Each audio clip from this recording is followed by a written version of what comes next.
Aruba als eerste. Zoals ook door de Kamer is gevraagd in de motie van de leden Kamminga en Van den Berg, is voor Aruba de voorwaarde voor een lage rente tot stand komen van een akkoord over een rijkswet waarin het financieel toezicht duurzaam wordt verankerd.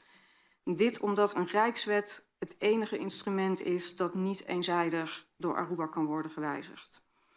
Daarnaast is er ook voor de periode dat de Rijkswet nog niet is gerealiseerd een wijziging van de landsverordening Financieel Toezicht Aruba nodig, om te zorgen dat er niet per 1 januari 2024 een gat valt in het financieel toezicht.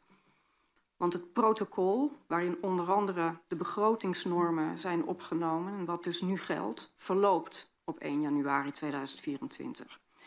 Dus in die gewijzigde landsverordening moeten dan ook minimaal de belangrijkste punten, zoals die normen, uit het protocol zijn opgenomen. Dus het is een tussenoplossing totdat de Rijkswet in werking treedt. Aan Aruba is in het voorjaar gecommuniceerd dat er voor 1 september bestuurlijk commitment nodig is om tot die consensus Rijkswet voor het financieel toezicht te komen. Wij hebben op 31 augustus een hoofdlijnenvoorstel van Aruba ontvangen voor een structurele oplossing voor het financieel toezicht. En ook een concept landsverordening waaraan Aruba nu werkt voor de tussenoplossing, dus per 1 januari.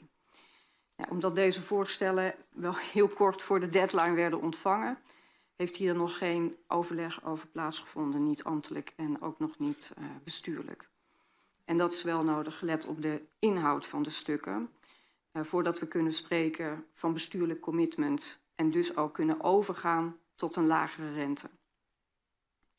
Relevant voor die landsverordening is dat het in het protocol van 2015 is opgenomen dat wijziging van die landsverordening alleen kan plaatsvinden na overleg met de regering van Nederland, leidende tot overeenstemming over die wijziging in de Rijksministerraad. Daarom staat er op de sheet ook via de Rijksministerraad. Voor wat betreft de structurele regeling heeft Aruba voorgesteld om met een hybride variant te werken. Dus een deel van het financieel toezicht regelen in een Rijkswet en een deel in een landsverordening.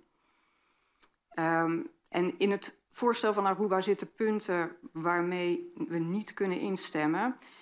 Toch laat het voorstel wel zien dat Aruba bereid is om tot een oplossing te komen. En zodra Aruba hiervoor beschikbaar is, dan zullen de ambtelijke gesprekken hierover worden gestart. En het belangrijkste, de focus ligt dan bij, het belangrijkste onderwerp, de focus ligt dan wel bij de vraag: wat wordt er geregeld in een Rijkswet en wat wordt er in de landsverordening geregeld? Dat betekent op dit moment dat we concluderen, als we kijken naar de stand van zaken, dat er nog geen overeenstemming is over het financieel toezicht. Zowel op het punt van die tijdelijke oplossing met die landsverordening als een structurele regeling in een Rijkswet of in een hybride oplossing. Daarnaast hebben we ook van Aruba nog geen doorrekening ontvangen. Dan komen we uit voor Aruba op een herfinanciering zoals in het basisaanbod stond, 20 jaar annuitair tegen de hogere rente van 6 tot 8%, die dan eind deze maand zal worden vastgesteld. We houden conform het aanbod wel de mogelijkheid open om die rente op een later moment alsnog voor 2 jaar te verlagen naar circa 5,1, dus de tussenvariant, indien alsnog aan die 2 voorwaarden wordt voldaan. Dat betekent dan wel dat dat voor 1 januari moet gebeuren, omdat dan die landsverordening voor die tijdelijke oplossing in werking moet kunnen treden. Dus dan moet dat traject via de Staten, maar ook via de Rijksministerraad zijn afgerond. En dan moeten we ook ruim voor 1 januari tot bestuurlijk commitment komen over die structurele regeling voor dat financieel toezicht. Als dat lukt, dan hebben we vervolgens 2 jaar de tijd, zoals ik in het begin al zei, om die Rijkswet tot stand te brengen. En ook, als het een hybride vorm wordt, de landsverordeningen per Aruba.